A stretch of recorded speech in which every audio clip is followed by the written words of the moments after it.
teaching. That's an interesting byline. Effective instruction for today's accelerated teaching environment. That sounds very fancy. Doesn't it sound very good? Thank you. Thank you. Okay, so I mentioned that I call for tech. We've been there for 25 years. That's a different experience. Again, so at this point in a number of college careers, so you've been calling 20 years. How many times have you taught classes? Every year? 8 times. And did you teach one class a year? All year-round, half of that was all year-round classes, running 3 a year, half of that was one class. So one class a year. Okay, so for 8 years that would have been 4, and then the other half you did 3 a year? 3. So that all adds up to about, was that 16, right? So math's good, math's good. So 16 classes. And that's a lot of ways. A lot of callers that go, even if they teach 1 or 2 classes a year, and then the way we used to do it, right, it took all year, one season to teach.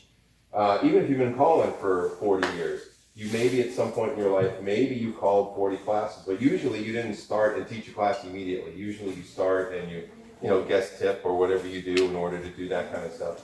So for lack of better, good or worse, tech teaches twice a year. I've been there 25 years. I've had to teach this thing 50 times just for them. And then I've taught, of course, other classes along the way, somewhere along the line. So I've spent a lot of time teaching, and in this case, with tech, they have that accelerated environment. We go from 0 to plus. So from circle left to spin chain and exchange the gears in 12 weeks. It's not necessarily the fastest. You can do blast classes, which can do it all in a weekend and so forth if you really want to. But these guys can also do all position all the way through. So the extra caveat is by the time they come out of there, they are dancing all position. It doesn't bother them. It doesn't matter for most of them. We have our same problem with children as you do in any class. So over the years, I've spent my time trying to be very particular. My real world job is something called a workforce analyst. I'm always looking for efficiencies in reporting on what we're doing. What do we do? How can you build it smarter, stronger, faster, better? $6 million man, the whole thing. So always trying to find cheats to be lazy. I call it being lazy. My boss calls it efficiency. I call it being lazy. I want to do something with the least amount of work possible to get whatever I got to get done. So, and I think I try to approach the square dance calling the same way. Where can I put it that you're going to kind of fall into it and you're going to pick it up very quickly so that I don't have to repeat myself 18 times over the course of the night to try to teach you this thing. I want to say it once, maybe twice, and have you understand what I'm talking about so that I can move along. And the faster I can do it from a teaching perspective, the more time we spend dancing as opposed to me sitting there talking to people on the floor. Along with that, being able to teach quickly, the way it happens, we'll go into it when we get there. I also have to worry about what I say and how I say it, because as I mentioned, I have a high percentage of people that go on to dance challenge level, which not a lot of clubs have to deal with. So if you tell somebody to recycle, have the girl turn back and do a wheel and deal, and everybody does that, and it kind of flows, and everybody gets what you want to say, and that's how they learn it, it'll work, right? They'll do it. But if they then move on to advanced, where it's not that, or if you want to do it anywhere else, it gets weird. So I've worked very hard to figure out how to teach things in a manner that doesn't take away from if somebody moves forward. Spending a lot of time talking with centers and ends and leaders and trailers, and not in terms of boys and girls and things of that nature, in order to get your point across as quickly as you have to. So we'll get into it. You'll hate it, same as the other one. But when we talk about teaching all the way around, and this thing's going to skip all over the place again, I know it is. So with accelerated classes, that's the big thing, right? SSD. How fast can we teach now? What's going on? We're going to talk about different learning styles. I'm sure you've heard none of that before. How to think outside the class a little bit. Poka yoke, anybody know what that is? Look at you, all right. I work in automotive, so. Yeah, I got my green belt. All right, anyway, so you do? So you know what I'm talking about. All right, you've at least heard it. It's been a while maybe. But. So I think it's important when I came across it, I'm like, yeah, I do that all the time. All right, that's cool. So let's talk about accelerated classes. Again, when I started, right, the traditional school year classes, September to May, September to June, you graduated, everybody finished, and so forth. And that was working well. What I found is weird, you know, even though I can remember back when we did it from September to May, the dancers were no better than they are now.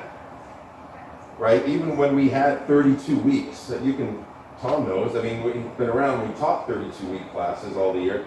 They didn't come out knowing how to, you know, backflip and somersault and do all this crazy stuff in May any more than they did when we did 12 weeks.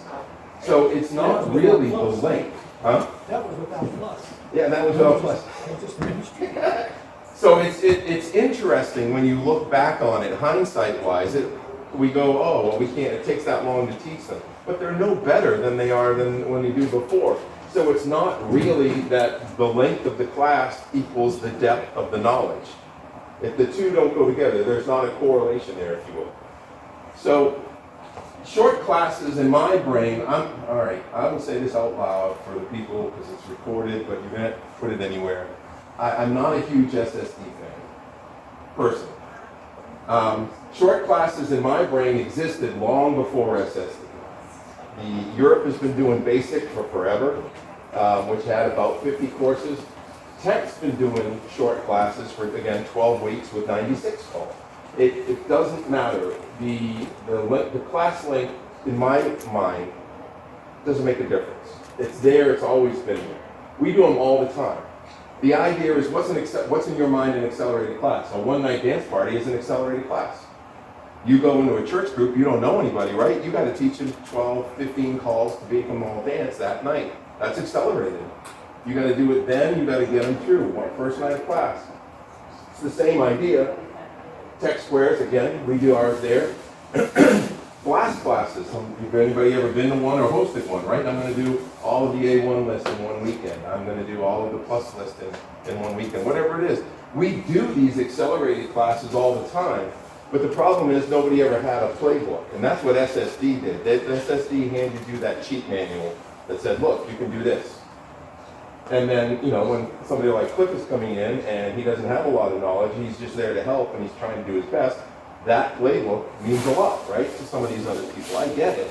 It's certainly nice to have that, what are those things they used to print before the internet? You know, when you bought a game and you wanted to cheat, when you follow all the pictures in the game and everything, I used to buy them. Huh?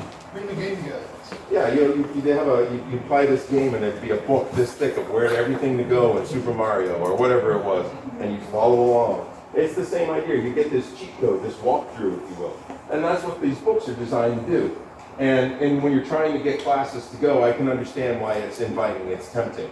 But you still, at the end of the day, have to learn the skills involved with comes with the book.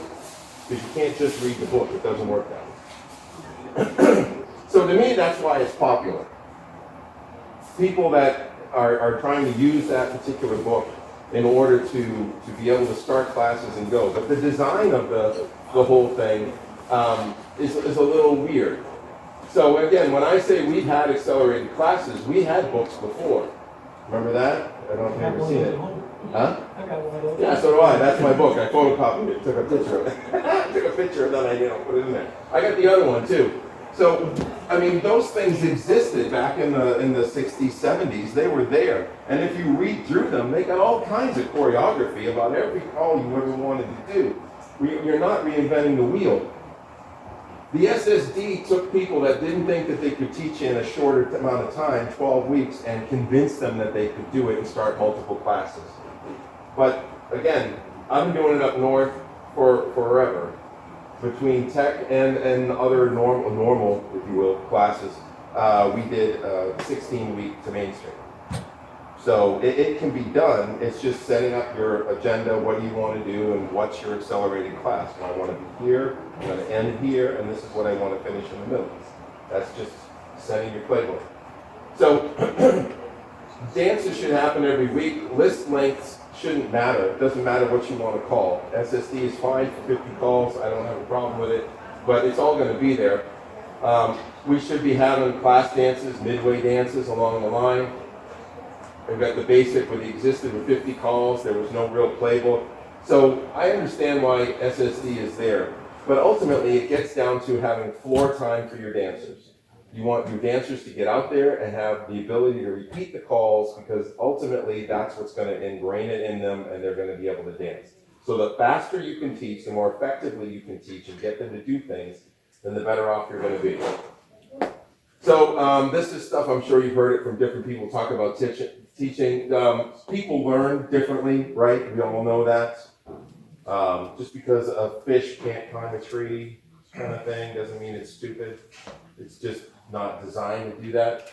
Just because my PowerPoint goes away does not mean I don't know what I'm doing. It just means I'm not good with a mouse. Where the heck did that come from? Holy mackerel. Hold on. That isn't even the one I had. It just changed everything. Let's go back to that.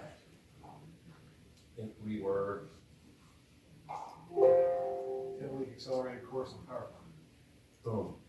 Well, I don't connect this to the internet, so it's like, you want to use PowerPoint, are you sure?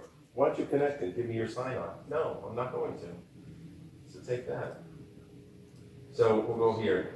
So again, so people learn differently. You've got the visual learners, those that are good with spatial references, that understand they can see something and it just falls together. Some of you might be good with some of that. When I was a kid, my grandmother used to like to dance with me, right? She'd foxtrot with me, she'd waltz with me, and I would dance with her. And then, so when I go to my first square dance, and I'm teaching it, I'm learning at a singles club, and they're doing rounds in between, I'm watching them, and I'm like, oh, I get this. Grandma used to do this, and do whatever. And so I could visually see it, and then they would drag me up and I would learn, but I never took real lessons. I just watched the feet, and I understood what was going on. Partially because how I was raised, it worked. But some people are really good with that kind of stuff. They just have to see it. Contaminations, they can see those squares and immediately process them into whatever they got to do. Other people are auditory, musical, understanding what you want by listening. You know, the mnemonic devices that help us go. Back to maths. Anybody remember what PMAS is? Please excuse dear my Aunt Sally. Please excuse hi dear Aunt Sally. Hi, dear Aunt Sally. I probably got them in the wrong idea. But what is it supposed to stand for? It's the order of operations. Order of operations, right. I before E, that's just another one to kind of think about. If you were into music, you did Every Good Boy Does Fine. Things that help you remember, like those are the notes on the staff, or face was the spaces on the staff. Things that help people remember. So things like hinge, fold, follow, peel. Help people remember, right? You turn back. No, you turn back. They assign those two things like the Rocky Horror Picture Show. And even though it's engaging, in reality, for some people, it's what helps them remember what the call is. They don't know what call it is until they hear woo, woo, and they go, oh, that one. And then they do the call. They know what it is. So, Can of worms. What's our good mnemonic for linear cycle? yeah, I know. It's stupid. Pitchful call. Look, just because I'm on the board doesn't mean I agree with everything it does. So, all right. And you got people that are good at reading, and I'm fairly good at it, not too bad, but I mean, again, I already mentioned, I print out them, I read the definitions all the time. Once a year at least, I try to make sure I go through them again. Has anything changed? Does anything jump out at me? It's like I tell my dancers at Angel, the first time you go through my class, you're probably listening to me maybe 30% of the time. You're barely getting through, there's a bunch of information, right? The second time you come through, you suddenly you're doing things better, and then they'll look at you because you know what's happening. They're like, you didn't say that the last time. No, trust me, I've done this 50 times. I know I said that the last time, but I'm going to say it the next time. But you were so focused on X, you weren't listening. So you've now compartmentalized that first thing, you put it in your head, and now you're hearing the second piece, and it's expanding your knowledge. So it's the same thing for me for reading. I'll read it, and then I'll read it again a year later, and I'm like, that wasn't there. No, it was there. I just skipped over it, or I didn't understand it, and this time I do. So going back helps. The kinesthetic people, the hand understand what you want by doing it, right? You gotta almost get out there and hand hold them. You gotta go out and show them what goes on, getting on the floor and stuff. So utilize those different methods of teaching. I showed everybody, I'm sure everybody shows combinations, right? Hand those to everybody. It is the new, pretty much Bible of what we do, for better or for worse at this point. It helps with the pictures that people can think top down. I do a lot of physical demonstrations when I'm teaching, particularly early classes, California twirl, star through swings. I try to get out there and get on the floor and show people how to do things. Nothing worse than people who swing incorrectly. No? You know how many people swing? Where do you finish a swing? What makes it line of dance? Voice facing the line of dance? Half point. Not bad. Where does the hand go? Because I can face the line of dance and do this. But the line of dance is that way. The girl's twirling under the arm this way. When you finish, the boy's hand should be pointed, particularly if they twirl under your arm, the boy's hand should be pointed in wherever you're going. If it's this way, if it's that way, fine. If it's this way, it's fine. I see so many people swing, they'll do this, twirl her that way, and then take off like this. And she just goes out and cracks her shoulder and comes up. You know it's true. And then they go back in the wrong way. So I spend an awful lot of time on the floor going, when you're done, point her where you want to go, because I'm trying to save the shoulder injuries from these poor women that get going. Or they'll go here, they'll drop her this way, and then they'll try and whip her across, and they go this way. It's not that they can't swing, they don't know when to be done. They don't know where to finish. And we don't help them. And then people get hurt. So anyways, get on the floor, do physical demonstration. Use your angels if you can. Move stronger dancers within the square. Right? Sometimes you get those people at tech. Nobody's allowed to dance with with your partner. You walk in. If you two walked in, they would separate. You go in. You show up with your husband or your wife. No, sorry. You dance with a person that knows what's going on. So every square has 4 people that, in theory, know what's going on in theory, and 4 newer people. And they try to arrange them as much as they can.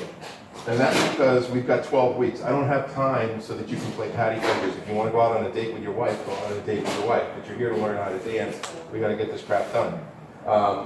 And the ones that don't, when you go to normal clubs, chain your ladies. Get these girls to the strong girls to the weak men. Separate them as fast as you can. It helps. One thing that'll also help you if you're setting this up, when you have newer dancers, say you have 2 new couples in the square, don't put them across from each other. Because what happens is they pair off and end up on each side, or they end up together.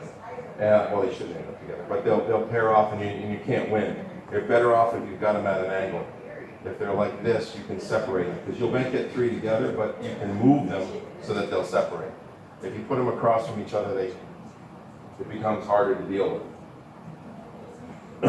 So separate them if you can, do whatever. Both classes, the one I have on Wednesday nights and the one at Tech, has walkthroughs beforehand.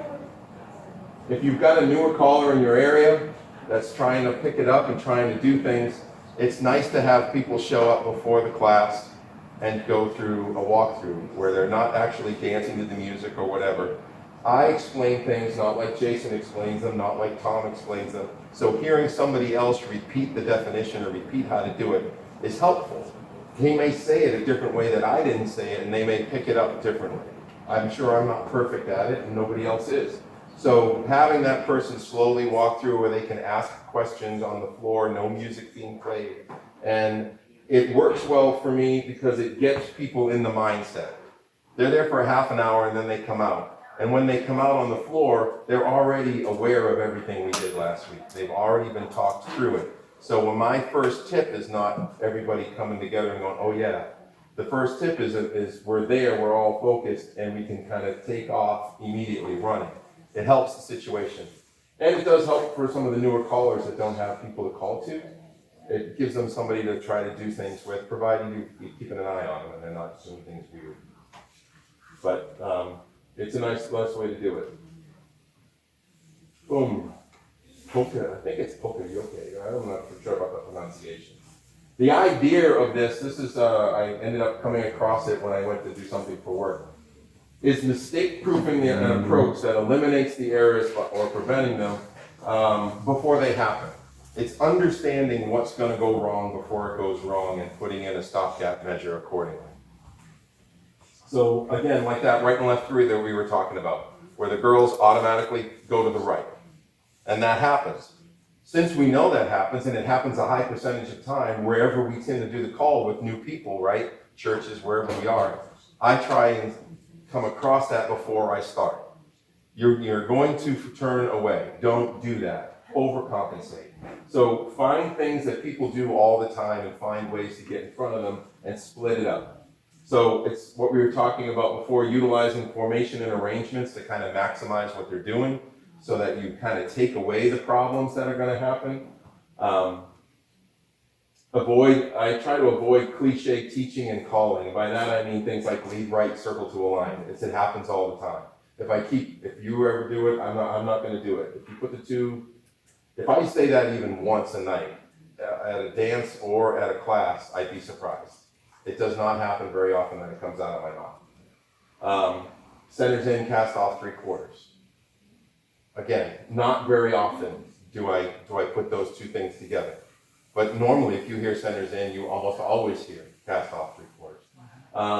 And if I'm going to do it, I might do it more from a inverted line. I'm not going to do it from a normal perspective because everybody else does it. So I try to stay away from what everybody else does. I'm not going to do that. What the heck is that? So get your angels to shut up. How many people have people on the floor that are teaching before you have a chance to say anything? Yeah, no kidding, right? Annoying. You might not have noticed, but I'm a snarky kind of guy. So I tend to get away with a lot of jokes and stuff on the stage. So I always do like, oh, you guys have a caller in your square too? That's nice. I'm glad we got everybody here, or something that gets the point across that I can't teach while you're teaching. Or do you want to do this for a second? Okay, that's a little bit more, beating them over the head. But something that you can get them to be quiet. I consider trying to teach from spots where my angels don't know it either. Because that takes away, because they don't know what's about to happen either. If I take over for a club that they don't there very often, and I know that usually the call's taught from here, I might move it just for the night to someplace else to get the angels to pay attention to me. Because otherwise they're trying to help their students ahead of me, and that's not helping the situation. So trying to take control back from them works for well. This is a kind of a biggie thing. You should try to teach for others. One of the things that I see a lot of people do in different areas is that they will teach so that they can dance to you. What we were talking about with that line spacing, pass through, wheel and deal. If you do it at your club, it's normal. It's the same thing that happens all the time. Your dancers will do fine to you. They're not going to do fine to me, or they're not going to do fine to somebody else when they go to them. So a lot of people, if you don't teach right and effectively, they can dance to you well and nobody else, which makes you look good, I guess, right? Because they love you. But then they go someplace else and they go, that guy stinks, and he may be the greatest caller in the world, but they can't understand what it is that you're doing. So for me, there's no such thing as DVD. You agree with that statement in its core, right? Because ultimately, a do-si-do is DVD. You didn't know how to do it. You were given a definition. You're now dancing it. So people are always like, "What are we doing?" All square dancing is DVD. That's the whole thing. We're defining a movement. We're giving it a name, and we're going. Now we drill it down pretty heavily in some cases, but generally speaking, to think that nobody can understand DVD in some way, shape, or it's too hard or whatever, it isn't. It's normal is what it is. So success is not measured by their ability to dance to you. Their success is measured by the ability to go someplace else and dance well and come back. There is nothing I like more than going, my dancers will go to a festival somewhere and they'll come back and they'll say, hey, we were dancing in the Plus Hall to Harrison. You know Bill? Yeah, I know Bill. All right, and nobody else was getting it, but we were there and we got it. And he looked at us and we're like, thank you, Ted. Thank you, Ted. But that's my job, right? I want them to be successful when they're there. I got dancers that come back sometimes with choreography and they go, he said this, this, and this.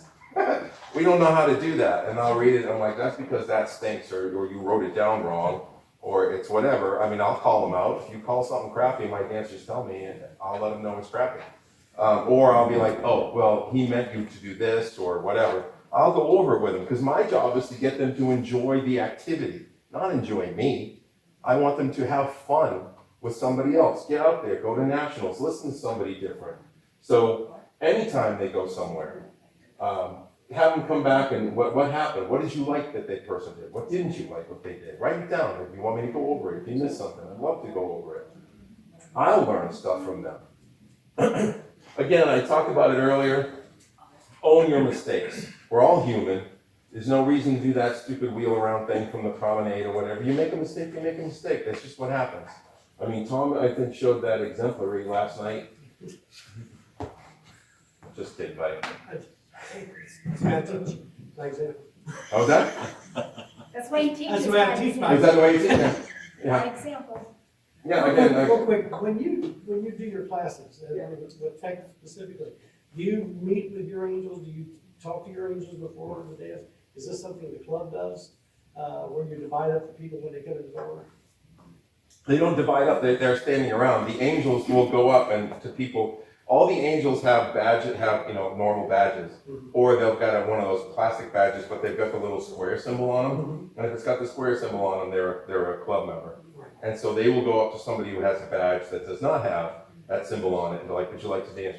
They're all very good, because they'll do a club tip. I'm gonna go over the tech schedule. Okay. So that you can see it. So why don't I wait till I get there, we'll go over what they're doing. But no, I don't text them. They also don't do flourishes. They got a bajillion flourishes. Twisting, turning, upside down, flips, whatever the heck they do. But on the email every week, Ted's teaching over here, the class does not know any flourishes. And then I usually make a big stink out of it, like, oh my God, they learned blah, blah, blah, and I roll my eyes, and okay, fine. I really don't care. Yeah.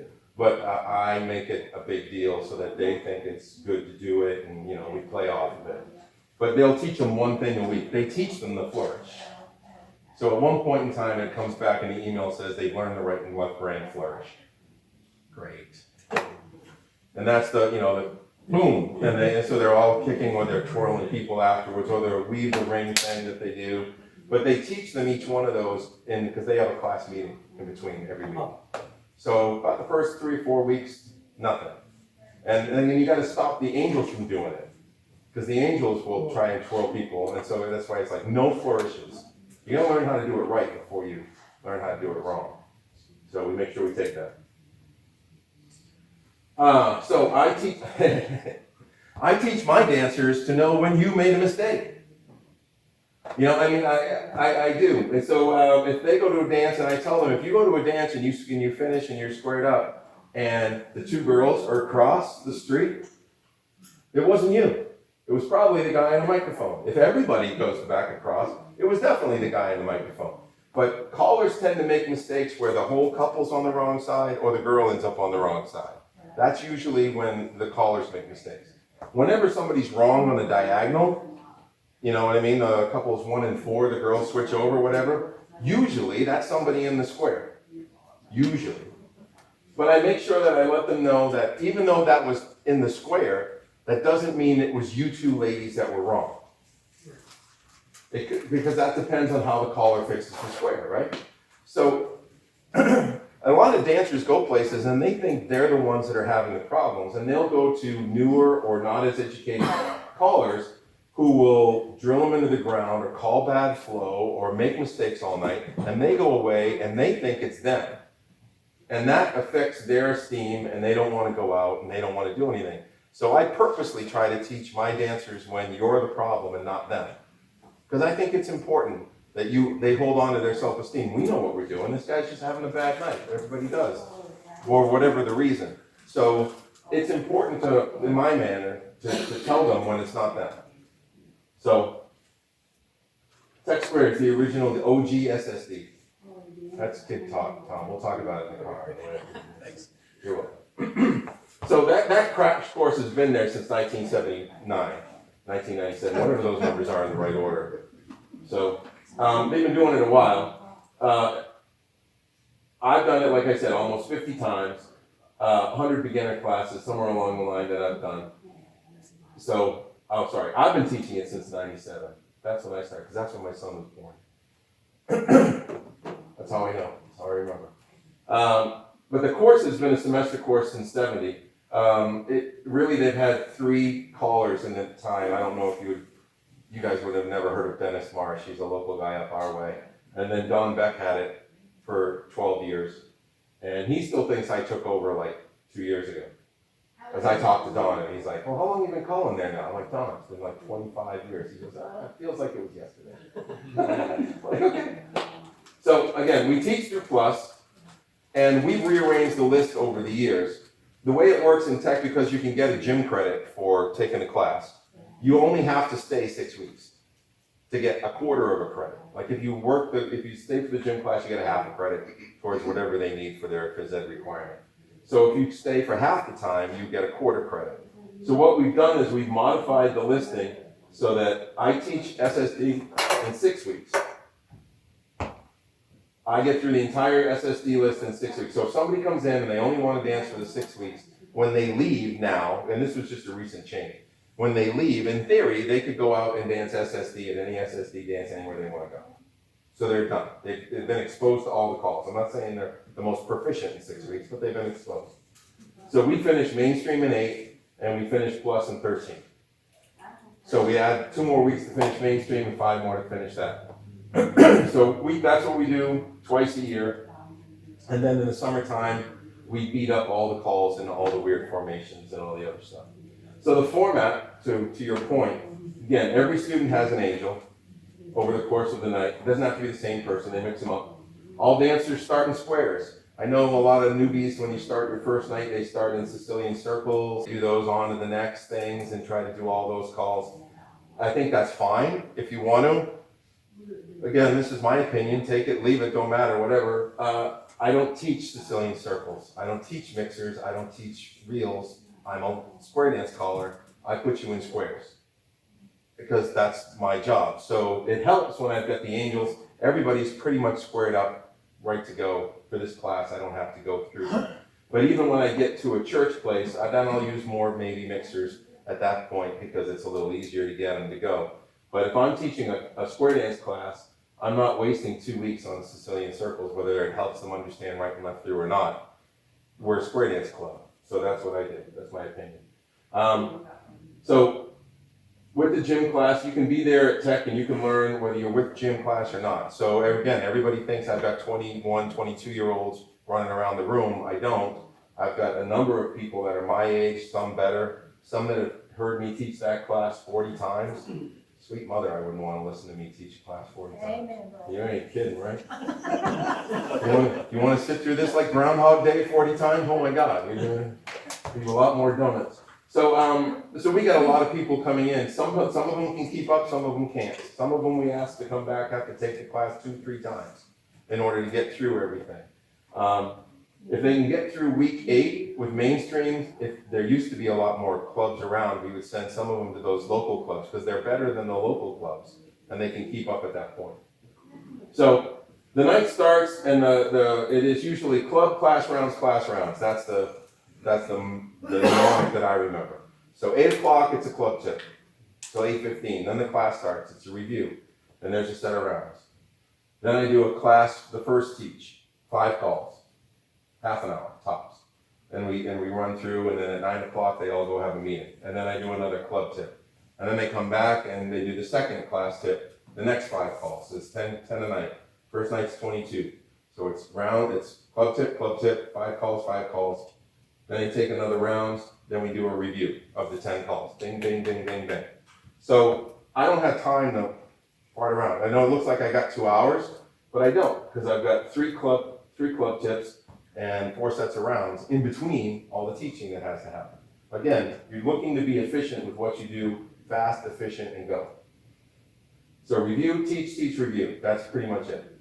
And they've had the walkthrough, the ones that show up, but these are students. They're there to learn. They're there to get a PhD. I've taught more frickin' PhD people than I can shake a stick at that are way smarter than me. And they come back in and do that. So some of them just barely have enough time to run in to do the class, and they can't go to the walkthroughs. But, you know, they do the best they can. On a gym night, when I'm teaching the gym class is only usually part of the spring class, not the fall class. So I've got more freedom, if you will, when they're not the gym students. When the gym students are there, they're done it start at 8:15, they're done at 9:45, and the class goes till 10:30.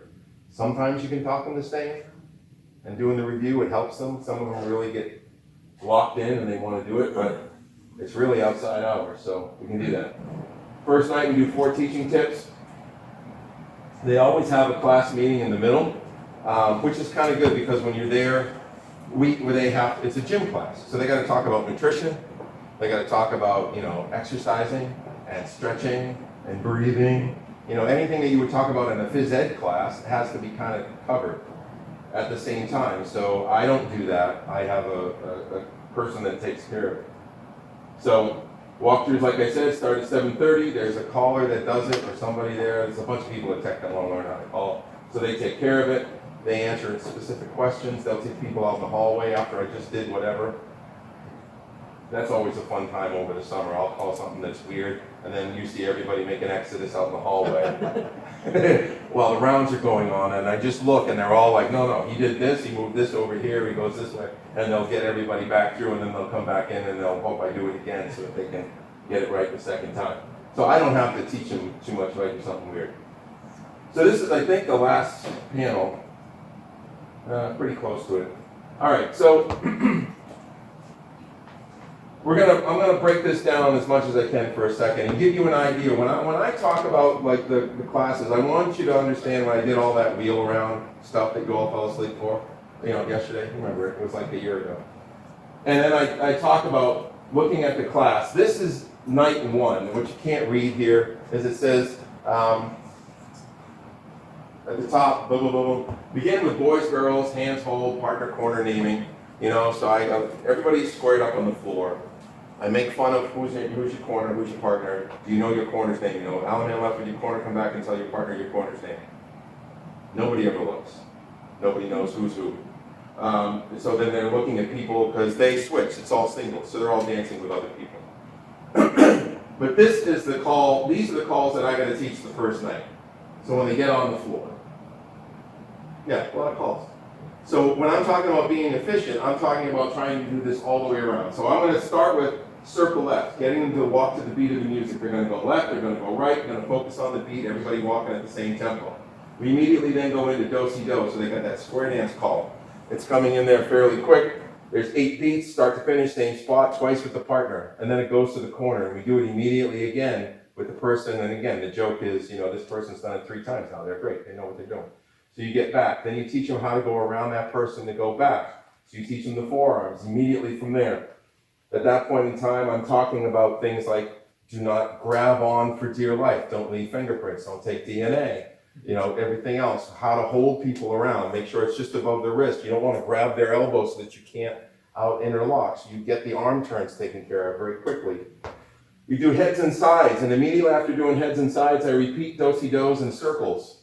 So the heads are do-si-doing across the way so that they know that they're all working with other people. We immediately go to circling left or circling right with 4 in the middle, trying to do some other stuff. Then we promenade, then we right and left grand. We weave the ring so there's no touchies. They understand. When you do the right and left grand, I'm talking handshakes. On interview, how you doing kind of handshake. Make sure you do that so they're not trying to grab up here.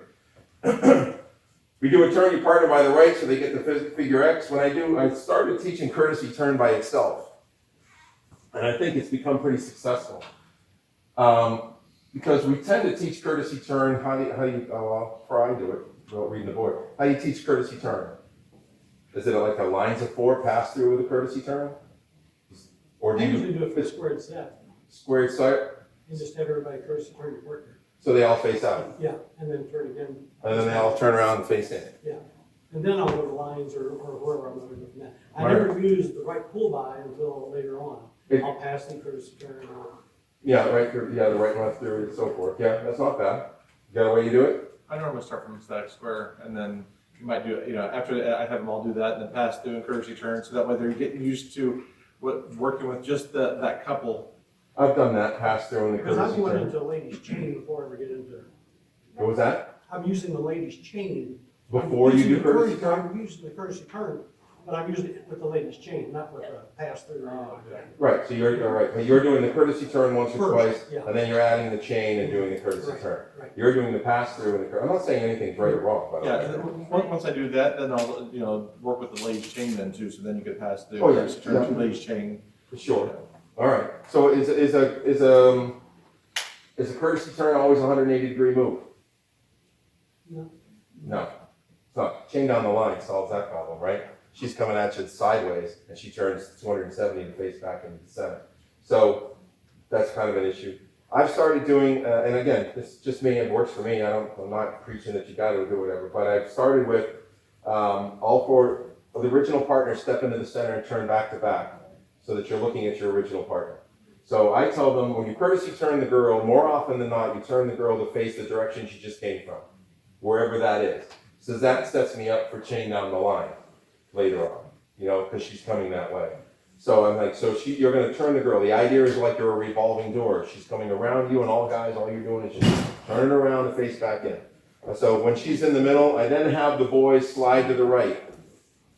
Because if he's standing here and she's gotta come this way and she comes at his left shoulder, you either hope he does this, which they don't. So he waits here and then he turns her this way and hopes you get to wherever. It doesn't go. But if the boy slides over to the right and she aims for this hand, all he's got to do is back up 180 degrees and he lands right in the driveway. He doesn't have to move. So if the guy slides over and she aims for the hand, he goes. So anyways, I've started them in the middle with the courtesy turn, and they do it twice, so they get that right. And then we talk about moving girls around. And then I immediately go, like here, I go to the chains. Start with the heads, go to the sides. Give the girl, new girl, new girl. We got a new girl, new girl, new girl. We immediately go from the courtesy turn to the ladies' chains, and then into the four ladies' chains. And with the four ladies' chain, we do the 3/4 turn. So I make sure that everybody dances with everybody. As soon as I chain the ladies across the first couple of times, with new partner, face them, do-si-do. New partner, Alaman left. New partner, promenade. Explaining to them that you're standardized, the hand-holding you're standardizing. In tech, we dance thumbs right, not boys down. Because if you dance like this, it's a Lego. It fits every time. Doesn't matter who you're holding on to. If you got a guy next to you and he's like this, always fits. Thumbs right. Never heard you that way. Yeah, That's that's really the first good. time I've heard That's that. right. Thumbs right. Good. I also don't like to dance. You guys dance hands up? No. I hate that. I like to dance at the waist. Yeah. I like to dance here. This is where the hands are. So thumbs right in here works pretty good. Because I got squares where there's 8 guys dancing. 7 girls, doesn't matter, it doesn't make a difference to me, I don't care. But this way, that solves that problem. Thumbs right. It will go against what a lot of other people do, so be careful. If a single circle to a wave, fits. Thumbs right. If you do 2 guys, you ever seen them trying to figure out which one's going to dominate the other one, who's the alpha male in the single circle? That solves the problem. Or you're standing there holding your hands with another person. Yeah, it's thumbs right tends to work. So we do that, but I go back to send them across the street. So we're talking about standardization with the thumbs to the right, standardization of right over left with the promenade. Let them dance with somebody else. Send them across the street, do-si-do the new person. Alaman left the new person. Come back, promenade the new person. Get them all the way back home, chain the ladies 3/4. New girl, hello new girl, face her, do-si-do. So the repetition is there, dealing with somebody different is there. If you've had weak dancers with heavy dancers or bad, whatever, you're taking this away. Maybe she's not good with her original partner, but she's good with that guy over there, and she gets it and comes back, and so it's good. So we do that 4 ladies chain. We'll go into the right and left through, and like I said, I promenade them halfway around, and I have them come back to home. Always come back to home, so that they're landing at the home position. It's faster, they get there. And that's usually the first tip. 15 minutes maybe, tops. And all of that goes in. And because it's almost the same, I think almost every time. Then we start the second tip, and then we start the star through. We start with the gender-specific calls. Facing your partner, we do it all from the static square, star throughs, California twirls. All from that point so that I can talk about facing into the square, out of the square, into the square, out of the square. Make sure that goes right. They don't like it. Then I'll talk promenade and pass through. So the heads do a half of a do-si-do. Promenade home. And then the techies don't particularly care for it. But I don't have to say pass-through. I can use do-si-do from where I did back here, and I can use that and move that along. So half of do-si-do is a pass-through. Or do-si-do once and a half, promenade home. And they promenade from the other side, instead of always promenading away from home, promenade them home. They're coming, they know where they're going. I can say it again, going home, get back home, and they go in there. So, and then I eventually say that do-si-do is the same as saying this, pass-through. And I also explain that there's 8 million ways for me to say to do the same body language over and over again. How do you get people to pass through? Well, the half a do-si-do will work. If you got lines facing, and you want to have the lines pass through each other, you can say pass through, you can say all 8 circulate, split circulate, half a do-si-do, whole by. There's all kinds of ways to get from point A to point B, and I like to use them all just to mess with people. No, just so that they understand the differences behind them. So after we do the pass through, we'll do a half sachets. We'll do veer rights and lefts. I start veer rights and lefts from the center, so once the heads star through in California twirl, we veer right, we veer left, to make sure that they understand that that's another way to say pass through. I just basically go, turn them around, go the other way, right and left and right, doesn't matter. So that they get that point going forward, making sure everybody connects. And then we start to talk about trades. Centers trading, ends trading, couples trading, partner trading. We do all the trades that I can do on the first night to get them there. A trade is 2 people that walk to each other's spots and both of you turn around. Every time. Doesn't matter. If you're in, you'll be out. If you're out, you'll be in. Doesn't matter who you trade with, where you trade for them, whatever happens, that rule stays consistent. And so we do that a million times. At that point in time, we pretty much stop it. Then we get to bend the line. Once we got them in lines, that works pretty good. And again, this says first from a 2-face line. So they're going to veer, and they're going to bend the line and look at who they're in line with, because that makes sense. Then we'll go to the facing out, so that they face the other way. I like the ones where the girls are connected, and then I can have the girls connect, bend the line, star through, up and back, veer to the right, boys are connected, bend the line, so that they're doing that. The bend the line has happened, the trades have happened. Now I can teach wheel and deal. Let's go around the room and see how you teach wheel and deal. Again, nothing is wrong or right. So maybe I'll find something that I've never thought of that I would try. Ed, you taught wheel and deal? Nope.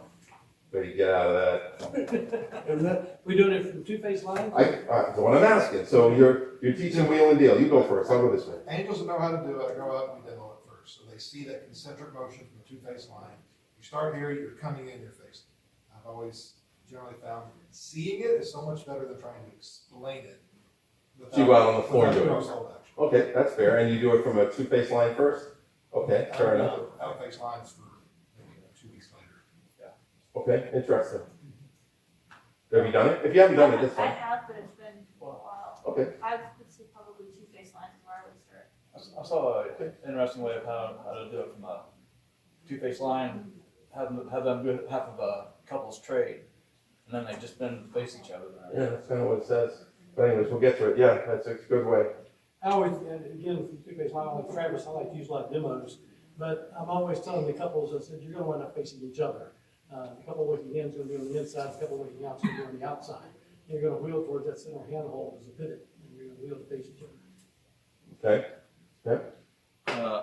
I will have them start with the 2-face line. I'll say centers, you're gonna act as a pivoting post, almost like on a gate. The outsides will always build towards the center, and you will always end up facing the opposite direction what you start off with. So that way, they're rotating towards the center, and then it sets me up also for the wheel and deal from lines facing out, because the centers will act as a pivoting point. And I said, because now you're end up in the same spot, the right-hand couple has to go first, so therefore, you end up back to back. So the outsides are always moving towards the center. Yeah, it's not horrible either. How many times do they do this? You always get that one, that one over there. It happens, Yeah. trying to get them to fold it together. I don't know how many times I try to get them to fold together. And again, I'm not saying any of these are right, wrong, or indifferent. Whatever gets you through the end of the day, that you get whatever you gotta do, it's fine. I'm constantly trying to find a different way to say whatever I'm saying to see if I can do it better or different. So what I did is I switched things up. I realized I'm doing similar. I'm doing couples trades. I'm doing a lot of couples trades, trying to get them to understand. And does everybody go trade here? That's what we do. If I say couples trade, they all go trade, trade, trade, trade. I'm like, for whatever reason, it's easier if you say it 18 times as you're going around. So it's a good joke. So, but the same idea. So I said, okay, we're going to do a call called wheel and deal. I'm going to start from a two-face line. It doesn't matter whether it's left or right-handed or whatever. I said, we already know how to couples trade. Yes, let's do it again. Couples trade, trade, trade, trade, trade. All right, now I'm going to ask you to do a couples trade, and I want you to stop halfway there. So instead of being north-south, I want you to be east-west. So they go halfway. I said, now bend the line and look at each other. Boom. That's a wheel and deal. And you're done. And we can go the other way. So now veer to the right. So the boys are connected. I want you to trade, go halfway, stop and bend the line and look at each other. Boom, we're done. And so I've used what they've just learned and we fixed it, right? And that's from a two-face line, it's pretty quick. Then I go and I do couples trades from lines facing out. So that they trade to the other end of the line. So you got lines passing through, couples trade, get them to trade to the other end of the line. So they're all facing in, lines up to the middle and back again. Everybody pass through, bend the line, pass through. Hold on to the person you got. Look at the other couple. Everybody trades. Couples trades. So they trade to the other end of the line. Once they do that, pass through. I'm going to ask you to do that couples trade, but when the girls meet each other halfway, I want you to stop. So they do that couples trade halfway. Girls meet and stop. I said we're going to amend the wheel and deal just a little bit. The people clubs closest to the center, I want you to bend the line and look at each other, and the other ones bend the line and look at their back. Boom. Done. Do the same thing again, and we'll repeat it 4, 5, 6 times. To do whatever. Now, again, I don't know that's been working for me, and that's relatively new within the past, I don't know, 1, 2 years after COVID. I started that way, and it seems to click. It goes quick because we've done the couples trades 8 million times. I don't have to come up with new vernacular, right? I've taught them how to bend the line. I've taught them how to couples trade. I've taught them couples hinge without telling them it's a couples hinge, but I've taught them how to do a half of a trade. We've already talked about fractions. It's MIT or anywhere else. I do it at my other club too. Introducing fractions like a half a do-si-do or a promenade halfway lightens them up that it's not always the other part. You're doing pieces of it. So a half of a trade is not foreign to them by the time I get there. It's only 45 minutes later. But I'm taking stuff that they already know how to do and not introducing an entirely new concept at that point in time. Just as an example, that works. The last thing we do on the first night is a grand square. And I've changed the way I do it a little bit. Personally, I like to end with it because I think it's like the crowning achievement, right? It takes 32 beats. You feel really good. It's the last thing I do at a one-night stand, too. I do the grand square almost always, and then I can put on a song, and we can sing, and they feel like they're doing this huge thing, and it's, nothing. So I do that. But with the grand square, I have them turn in place. What's the biggest problem? People tend to turn the wrong way, in my mind, right? They don't forget how to turn. So you have the heads or the sides face. Explain to them that the only two people, if I'm the side guy, the only two person I have to worry about is you and the person you've been chaining back and forth to. So we're not going to move. I'm going to ask you to turn, and I want you to look at the other one. If you're looking at your partner, look at the other one. If you're looking at the person opposite you, look at your partner. Everybody turn, so we all turn in place. And then I say turn, and we all turn in place. And we all turn in place. And we all turn in place. So that's what they're going to do before they ever move. Make sure that, again, I tell a lot of jokes. So I'm like, you make sure you're always looking at them in the eyeball, walking towards them, backing away from them. Never turn your back on them. They're sketchy. Stab you, they'll steal your wallet. Never turn your back on them. Always keep them in your eyes. So, but and if it all gets is a little chuckle, they're listening to me, and hopefully they remember to do that. And then you can walk the 4 steps and turn, the whole normal stuff at that point. But they usually turn the correct way at that point in time. Once they know the two people, I looked at you, I'm going to look at you. I looked at you, I'm going to look at you. And I know which two I'm going to go. And then we finish that for the night.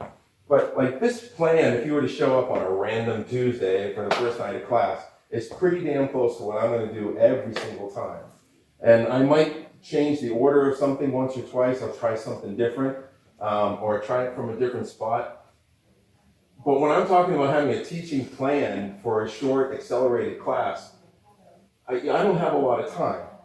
And you've got to be able to get that way. How do you organize the structure of the calls so that you can learn from things that you've already done, right? The right left hand comes before the weave the ring. We all know that because you do the hands, and then you don't do the hands, and everybody learns, right? You don't barely have to teach it.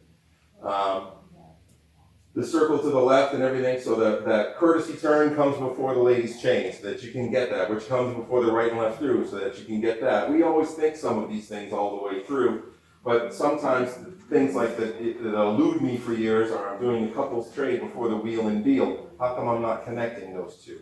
How come I'm not connecting the half of something to this down here? And taking a look at the order of what you're doing over the course of the night and doing it specifically to achieve something quick, fast. So I can go boom, boom, boom, boom, boom. Rely on what you did before. So I'm gonna move this, finish it up, I think. So if things are going well and there's any extra time, like I said, I try to hit partner trade, start from home, I hit up into lines, I cover the trades a lot. When I cover trades from lines, I will have, boys trade down the line. So the first line's 4 pass through, like we were doing after the walking dodges. I'll do that on the first night. If things are good, depends on the size of the class. The idea is again to get people to learn that I walk forward, I trade with the other person. If I was facing out, I'm now facing in. It doesn't matter where that person is. The end people trade, the center people trade, the throwers trade. Just trying to get trades, because trades are phenomenal. You're going to use them for everything we do, right? So the sooner that they can get that done, the easier it is. I cover chains from lines if I can. Again, if the night's good, I have the end ladies chain across on the diagonal of the lines facing, and the center ladies chain, and the 4 ladies chain from lines facing on the diagonal. So that again, they're understanding 4 ladies chain has to make a star. I can work with ends, I can work with centers. So I can get variety on a night that's a new night without having to do anything excessively different. Promenade in different distances, promenade a quarter, promenade 3/4. Again, fractions and so forth. And just so that it's just not, because everybody looks at me and goes, yeah, it's tech. So of course you can do that. This is the program for my Wednesday night group, the last one that I did. So this is first night, again, from here. They don't get quite as far. They don't get to California Twirl or Star Cruise and Dingham they're newer, but we get to all the circle stuff. We put in, ladies center event sachet instead. Keep them in the circles that first night, make sure they're doing whatever. And then the second night they come back, we're doing, 8 things. Maybe 9, depends on how good they are. And then we'll do 8 and then 7, and it slowly reduces over the course, so I spend more time reviewing and less time teaching over the course of the night, over the course of the weeks that come together. So when I talk about accelerated classes or SSD, I don't have a playbook. I built my playbook over the years, as I'm sure some of you have, and you've been doing it forever. But constantly go back and look at what I'm doing and when I'm doing it and the order so that I can follow along. And the easy ones are always there, right? You have to teach peel off before you teach linear cycle, for example, right? You have to teach cast off 3/4 before you get to spin the top. Have you ever forgotten? I've done that. You have to teach stuff. I want to learn linear cycle. Shit, I haven't done. Now how do I walk my way through that? All right, you should forget. But look for the other little things that maybe aren't so obvious to you because they're part of the definition. What can I leverage that I've already said that I can leverage again so that I don't have to spend as much effort? I can be lazy about it. And it's just easy. I've already said this to you. You can already do it. Let me utilize that knowledge you already have to save me time. It's not about you. It's about me. But enough about me. What do you think about me? Okay, great. So it's trying to figure out what's going on with that. And I encourage you to really drill down and take a look at your list and what you're doing. Don't, just because they gave you the SSD book, for example, don't believe it's the Bible. Take a look at it. That was somebody's version of what was happening. That doesn't mean it has to be yours, as you decide to do it over and over again. But really, that's it. From the teaching perspective, we could talk about individual calls if you want to, like we did with a couple of them. I don't think there's anything that's mostly wrong. If you can get them to do what it is you want them to do, I'm happy with it. And I'm always listening to try to find something that's different. But don't think you have it down exactly. Look at what you're doing. During your lesson class, are you doing singing calls at the same time? I do one singing call at the end of the night. Usually one singing call. As it gets later in the year, I'll do more than one, but I don't do a singing call after every set. Okay. No, because I got, again, it's one of those we got stuff to do kind of things. So maybe if later on in the season, there'll be one during the review period, so we'll review, we'll do a singer, teach until the end of the night, review, do a singer. Is that all your club that you teach, or is that Yeah, just tech? all the club. I don't do a singing call after every single thing I just taught. It's a lot, you know? I just think it's a lot. That's my personal opinion. I know some people do, and it's great, and they're gonna be better at the singing calls. So, So, this program you're using for tech, the teaching order, can you share that with us, or? you can go online and find it. Or can you? Yeah, you go to Tech Square's website, just Google Tech Squares. Okay. And over to the left-hand side, it'll be it'll say handouts and definitions, and you'll have week 1 through whatever that's there. I don't think I brought it with me, Tom, to be honest with you. I usually have a printout, and I don't think I have it. You can get each one as hold on, let me see what I can find here. Hold on. I do this, and this, and this, and I switch this, over to plus, and I go to there. Like, for example, that's the definitions for week 12. Now, these definitions were not written by me, they were written by the club, and they're somewhat modified and a little bit shorter, if you will, in some cases. So, so that they go over all of those. But you can get that in a 1 class, so that's first night, everything that we're doing. But you can get those in PDF, and there's one sheet that's the one I print out every time I start a class. I go and I print the one that says week 1, all the calls, week 2, week 3. So that when I'm up on stage, I'm like, what am I doing tonight first? 1, 1, 1, 1, 1, 1. You know, and then I might mix it up a little bit, but usually I'm probably pretty close. I got a guy at Tech that's not since COVID, but he's the guy, Guy Steele. I don't know, probably know. He's the chair of the definitions committee right now. Works for Oracle, very, very intelligent man. But he was substituting for me because I was traveling a lot, and when I couldn't be there, they wanted somebody consistent rather than trying to find somebody. So he recorded me like Ray.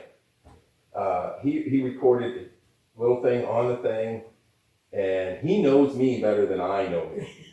He could, if there was a clone and he could program it, you would have another me. He would, because he knows exactly. So when he takes over for me, I get an email at 12:30 at night that says, I did linear cycle and I covered it from this spot, this spot, with these people, with that people, with that people, that people. Now, he may not be as entertaining as I am, obviously, but he is like checking everything, checking every box that he can. I got to this, I didn't do this, last time he did this, I didn't do that, and I'm like, I don't even know what I did. But he's very methodical, or that guy, and so it's kind of cool, but it's interesting because he'll come back to me after I've done something differently, and he's in the class, he's there usually all the time. Again, not since COVID, but he would come up to me after I taught something different, like when I switched the wheel and deal from whatever I used to do to this new way I'm trying it. He'll be like, you haven't done that before. I'm like, okay, I know. How'd it work? Did it seem to work? Did it not work? Were we going to do it again? I mean, so it's interesting that he knows what's going on. But you can get them all in there. You can print them all out and get the whole list if you want. It still needs a couple of updates to it. Just as the curiosity is, 96 calls in 12 weeks, and that's really interesting. I prefer to. I like calls that. When I rearrange a list, because I rearranged it from, Don has things he likes, I have things I like, and whatever. I like things that I can work together. Again, from an efficiency standpoint, I want something I can do all the way around. All the calls are gonna kind of flow together. So, let's see, like week 7's on that one, and so, I don't know, week 4, 3, 4, doesn't matter. Let's go to this week. So week 5. So we're gonna do extends. So I'm gonna talk about all 4 spots, right? Before I get to tag the line, do you use the same? So from an extend point of view, right? You're starting from a starting double pass through. There's 4 stations for extend. So there's the center step. Everybody steps. So it's so it's quarter tag, half tag, 3/4 tag, full tag. If you walk the extends that way from that position, make sure they understand what's going on. You've taught tag the line long before you ever have to teach tag the line. You've taught that all the way through. I teach extend, and when they get to the last extend and go through, everybody do 3 claps on double pass through. Yeah, I'll teach extend and do it, and then after I get them the final pass through, all the club members are like, and I'm like, never mind, you'll learn that later. So, but they get the extend, so we do the extends, we do, I think the Ferris wheel into the flutter wheels are working, the scoop back works around. You have to teach box circulate before you teach scoop back, and you have to teach extend before you teach scoop back. If you're teaching scoop back right. If you're teaching scoop back as a turn through, leave. It's not what it is. It's an extend, it's extend, a trade, and an extend. It's not a turn through. So you have to have these calls on this weekend, right? And so the first thing I teach, the first tip up is extend, and I teach box circulates and split circulates so that they're with their own force. And then I can take those two things and teach them into scoop back. So they can work together. And so we try to piece these puzzles together. And in some cases with, like I think Travis was saying, you sometimes have to separate them, right? You do split a box circulate, and then a week or two later you do this one. I do that on the big calls, right? It's spin chain through, wait 2 weeks, spin chain the gears, wait 2 weeks, spin chain, exchange the gears, because you don't want them to go and things like that. So I get the philosophy and I use it. But on a night where I've got to do them all together, these have to all be here. The sweep a quarter, though they don't let me do it from any place cool, I've got to do it from Ferris wheel and flutter wheel. I can't do it from lines facing cast off 3/4, unless you add like you could. I do that, no? As lead left, you're right, boys trade, everybody cast off 3/4, sweep a quarter like you could, and then it all works. Because then it's legal. But you have to do the sweep a quarter when you're doing the Ferris wheel and the flutter, because those are the main 2 spots you do it. The other thing I've done is wheel and deal, right? Where else are you doing it from? It's probably it. So you include it here as soon as you've done these. And then you can work with this flutter wheel and reverse flutter wheel. I think somebody did it with a flow. Who did with the flow the other day? It was a right and left through, girls walk, boys dodge. Was that you? In case you think I wasn't paying attention. He listens to me. So I mean, I wouldn't have started with the girls walk, boys dodge, because I think that's the harder of the two. But I mean, I appreciate the fact that you did the flow. But you can do the same thing here. You got the flutter wheel, get a flutter wheel going, boys scoot back and the girls dodge, or the girls slide over, because I don't think I've done dodges yet. But so anything there that I can go from one to the other, any of the weeks that you look at, think in your mind, how can I do one of those calls to one of those calls to one of those calls to one of those calls, and forget about the other ones, because that's what I'm focusing on. I want a flutter to a reverse flutter to a scoot back to a hinge to a girls cross run to a boys trade. I want to be able to go call, all these, bing, bing, bing, bing, bing, and review all of that as soon as possible. And not only for the dancer, but as a caller, it gives you fluidity in how you call. It gives you flow, it gives you body flow for one. Right, it gives me the body flow, and I know I can go from one to the other. I don't want to, and I think that's what slows down a lot of new callers, is being able to get into a position to teach the call, and then they don't know how to move the dancers to teach it again so that somebody gets to be in a different spot, right? So one of the, I guess, the pluses that you get at Tech is that there's no boy-girl situation there. It's a free-for-all. So it doesn't matter, where they square up. So they don't learn boys trade. They don't learn boys do this, girls do that. So like when we do relay to Ducey, I take Tom, I put him on the end facing out. I take Tom, I put him on the end facing in. Then I take Tom and I put him in the center, facing in and out. And then they've all known how to do it. But they're not looking at where the boys connecting, where the girls connecting. They're looking at, I'm turning half, I go 3/4, and then as the center 6 trade, everybody in the room says 6. And then as the center 4 trade, they say 4, and at the time that they've said 4, somebody's gotten off and somebody's gotten on. Gender doesn't make a difference. Then they say 6, and then they all do Mortal Kombat. Finish it. And then they all Some of you know what I'm talking about? All right, I got it. Because almost everything is like chicken. right? Everything finishes with a 3/4 turn and the ends move up, right? Go to advanced, everything is 3/4 turn and the ends move up. So, they're finishing, and then they all go. But to them, they're not like where the boys, where the girls, where the again. So they're going 6-4-6. They want to know where's everybody in the thing, how does it move up. So I don't have to unteach or reteach. Right. The hardest call at Tech Squares is always boys train. Second only to same-sexes train. Because they have no clue. Yeah. No clue. Boy, boy, boy, boy. No. Two people will trade and then they'll stand there for a minute and I'll wait and they're like, no, that's not me. I'm not the guy. You're the guy. I was the girl. They forget that it's centers, ends, leaders, trailers. They know who they are and where they are. They don't care. That's where the Bell and Bull concept would come in and make it level. It's an engineering school, of course they don't know about sex. They don't know. They're still in school. But it's interesting. Nothing I like, if they're pissing me off, nothing I like better than a lot of boys' trades. They're like, are you done? No, not yet.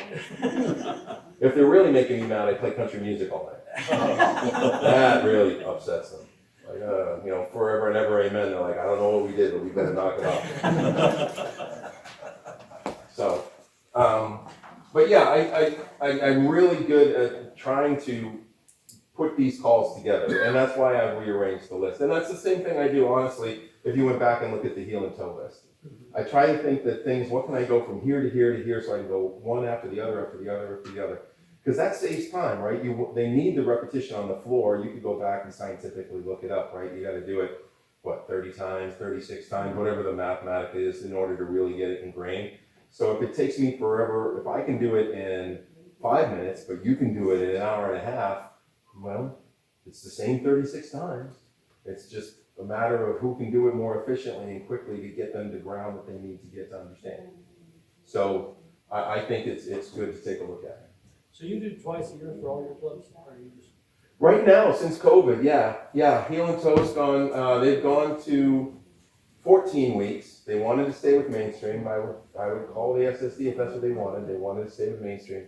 So they do 7 weeks and collect half of the rent, if you will, so that they have people pay, so it's not paying weekly. That way they're showing up, right? I paid for half of this. And then hopefully they're enjoying it and then they pay the other half afterwards. Because 14 weeks at, whatever, that's a lot of cash to ask for up front, they feel. Still less than a college course, but whatever. So this way they're doing half and half, but we're doing twice a year. Yes, ma'am. This is sort of stupid, but No. being at a university where we have discussed the idea of having a semester-long square dancing class. One of the challenges that our rec center has with doing something like that, or a gym or something, is that you have to let new people in at any time that they come. Yeah, but you wouldn't do that anywhere else. If you were holding a gym class, Yeah, you can just jump in a gym class at any point you want to. that's their theory, if it's gonna be in one of their gym spaces. Which is why I have yet to teach a gym class. 'Cause Well, you could point them towards tech or something like that, because we don't. It's rare that we have a fun It's night. a credited class, right? They're getting a course, they're getting it's pass fail. If you show up, Yeah. if you show up, you get the course. It's more so our, if we got it in the books, we could do it that way and be like, you have to register for the class. Yeah. If we wanted to use our actual gym facility in their gym rooms, they are like, nope, it has to be open to the public at any point in time. Yeah, that's just not conducive to what you're doing, so. That's only if it's not a class. Then you're doing fun night every night, all the time. Because like UC, when I took class at UC Miami, it was the actual quarter or semester class. So we have a traditional music school that focuses on Appalachian bluegrass and preserving heritage, and they're talking about the idea of creating a band class, and I have said, could we do a band class with dance music?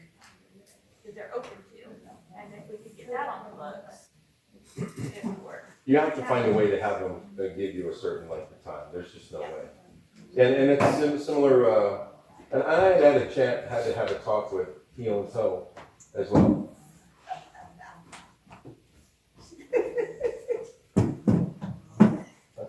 I'm like, what are you doing? Okay. like, for example, do you ever do fun nights? You know, they're like the first night is free or the first night or two is free.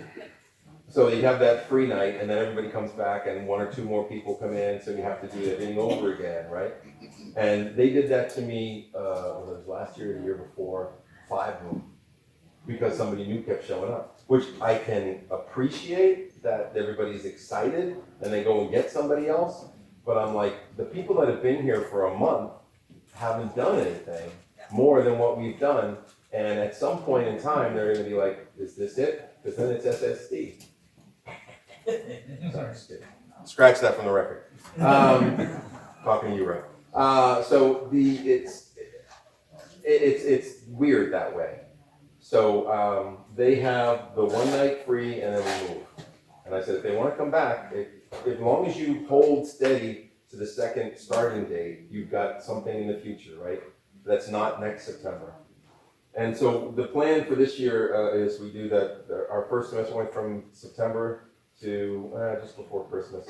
We had a couple of weather things. We started again in January, like 2 weeks later. We'll be done by May if things go well. We had weather issues. And over the summer, I'm going to take the same night when the club folds and I'm going to teach plus for those that go. But I also had to get them to stop doing plus during the night. I'm like, you're either in a mainstream class or you're a plus class. What do you want to be?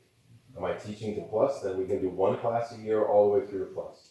Or I can teach 2 classes that go to mainstream. But you can't dance mainstream and then when the class goes home, have a plus tip. You have to have a mainstream tip for the people you just taught how to dance so that they can come back and do some more dancing. And you want them to stay, because otherwise they're going to forget everything they learned on week 12 and 13 because we're stuck with do-si-do again for the next 4 weeks. So it's some talking to them to change them, to try to get to change their mind. But yeah, you need something locked and loaded that they can't come in on you. There's again, if you go out to Tech Square's website, I guess over the years, people have looked at me like, like I had something to do with this. I didn't. I mean, I couldn't call my way out of a paper bag when they hired me, if you really want to be honest. There's no way I should have given me the job. But over the years, it's just, I've had to morph what I do. I think the lady who hired me, it was more about my personality and my attitude with the kids, and then it was my calling ability. She figured that would work over the time. So kudos there. But to try to replicate exactly what's done, I get a call at least once a year from somebody that wants to put Tech Squares and copy it and rubber stamp it in some other school, and it just doesn't happen. There's so many moving parts to it. But if you got a half an hour to spare, they did an actual documentary on them. It's on their front page. You scroll down to the bottom. It was actually really well done. So a half an hour over lunch while you're eating a sandwich, you can watch that. It's pretty interesting. It talks a little bit about what's been done over the years and why it works and why it does what it does. It's something special to have C4 dancers that can dance anything, that come back to you week after week to teach new people constantly. They enjoy it, they embrace it, and they know if I want to keep dancing C4, I need these people, and I can't do what most people do, right? I learn advanced, well, I'm not going to that thing anymore. I'm an advanced dancer, right? It don't matter to me. I'm pretty confident I can break down advanced or challenge dancers given enough time. Because I do it to C4 dancers every week. All you need is that one thing. Just find out one thing that goes the wrong way they haven't heard. And you can make them humble. So it's the fact that they enjoy that and they keep coming back. And that's the kind of people you need. And it's a hard thing to foster. It's been there for so long, and that's the way they've done it for so long. It's just ingrained in them, and that's hard to replicate. But hopefully somebody will at some point. And any other questions? We're talking about teaching, so is there calls or anything you want to talk about, or anything else? I'm willing to do that. I know you're all itching to call again because it's almost 2:30.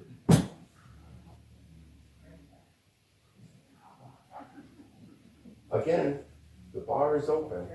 We don't have to tell anyone. If we all go together. I mean, they hid the moon landing and didn't tell anybody. This has got to be just as easy, right? There's less of us. So is there any calls that you run across in the mainstream level that you don't combine or don't teach next to one another, or will teach one before the other? For Well- instance, like, square through 4. If you've taught right and left through before square through 4 or figure like that, a lot of times you have a courtesy term that you have to deal with in square through 4. Yes, you do. So, well, that was first night we did right and left through, so the square through 4 isn't obviously on the first night. Right. We do it the second night. When I teach square through 4, I teach it on the same night I teach separate in round 1, separate in round 2, separate into the middle. That allows me to easily put boys and girls together, because the other calls that you've got are difficult to put boys and girls together easily. Without a run, it's just really tough. So once you've done separates and round 1s, and I've got wheel and deal in my pocket because I did that on the first week. Then I can put boys together, girls together, and I put 4 boys in the middle the second time, and I teach square through with 4 boys. Because generally speaking, they don't want to touch the other guy. Particularly, and again, tech doesn't matter, but in the other courses, they don't really want to. So the 4 boys in the middle stops that. And I always try to make it a joke of, because you work the ladies a lot the first night you're there, right? They're doing the chains, they're doing the courtesy turns, they're going flipping boy, and then what does the guy do? He just stands there, turns people around, right? He's got the easy part. So the first time I'm teaching another call and stepping it up a notch, I make the boys go first. And then I make sure that they know that it's time to abuse the men. And then we go. So I do teach square through 1. I keep the girls standing on the outside and the boys in the middle. So we'll do square through 1. And then we face in. And then we do square through 2. And then we turn a U-turn back. And then we square through 3. So when I'm teaching the boys, I'm not constantly, the boy isn't always going to his right. You know what I mean? If you square through 3, and then I'll have them turn around and square through 3 again, now you're going to the left. It's not about which direction you're going. The other thing with square through is it's good to say, again, I'm big on jokes. Take the jokes how you want to do them. But yeah, you got to square through, and I said, okay, the only 2 people you care about in the square through is the person in front of you and the person in your hand. The person on the diagonal, dead to you. Don't even want to see them, never touch them. They're gone. I'm going to go from you to you, to you, to you, back and forth and back and forth. You never see that guy in the diagonal. And you're always looking for these 2. That's all you're looking for. We can square through 85, I can go get a beer. But you can just you guys, right here. And that usually gets them close to the same way. They're not putting the courtesy turn. So once they're done and they've done it, and I make sure they go both ways so that they're not constantly, doing the shoulder, it's always turning in to look at them. I'll get the boys out and put the girls in, and we do it much faster because they're going to go through the same thing. Exactly, 1, 2, 3, 4, and then they get to each side, and then we move along from there. But that's how I solve the courtesy turn problem, in my way. It's a good question. It may not work, again, for you, that's how I solve that question. But it is a problem, so you gotta figure out a way to solve it, right? So, and then if you're trying to explain away the courtesy turn and don't touch and blah, blah, blah, again, that's to me, it's like wasting time. I got other things to do besides to get you to keep your hands off this woman. So we gotta move. Anything else? I didn't read your shirt. All right. How do you know when the students have reached overload? Or you just, for your tech group, how long does it take for them to get to that point? Overload? Yeah. They've learned so much that they just have to. It doesn't, yeah, in that particular case, it doesn't matter. Okay. And it gets to a point, if we're gonna go through what we're gonna consider to be an accelerated class, then for better or for worse, we almost kind of have to ignore overload, right? It's not like a one-night stand party where, depending on the age of the people you have and the enthusiasm, you either teach 5 calls that night and you're doing stars and circles over and over again, or they're doing grand square, or you get them into something weird. And then that's a little bit more, you've got that ability to ebb and flow and play. But if you're gonna say the class runs for 14 weeks and you've made a plan, you gotta be pretty close to sticking to that plan. And so overload or not overload, it's gonna be tough. I understand what you're saying. If I had May to September, what I tried to do was finish in February, and I pushed them on any given night, because sometimes you look at them and it didn't matter what I say, I was talking Chinese, the moon is full, I don't know what they had, nobody is moving anywhere. It's like, okay, I don't know where you guys are tonight, but it's not here. And then we'll just review. On other nights, they were just clicking, didn't matter what I said, they were just boom, boom, boom, everybody's going, I'll add one or two things to the plan. Because everybody's zoned in for whatever reason, I don't know. I make fun of them.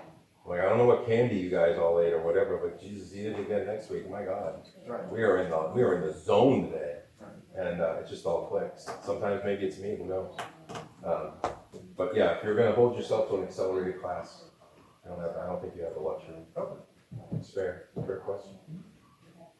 You only ask typically once a week? At Tech? Yes, Tuesday nights. Yep. Again, they'll have the walkthroughs at the beginning. I think a lot of them live together, some of the dorms. At the time over in COVID, some of them, I swear to God, they were coming in, I was just the coach that ran them through the stuff. They had already gone over everything back at the dorm. I could tell. They're half listening to me. And so then my job is to put them through the paces. Go here, dance to the music, right? But they've already had the definitions. So that kind of stopped this last class. But once a week. Yep. All right, you're all itching to call. Take 5 to 10, we'll call, and then we'll call it a day.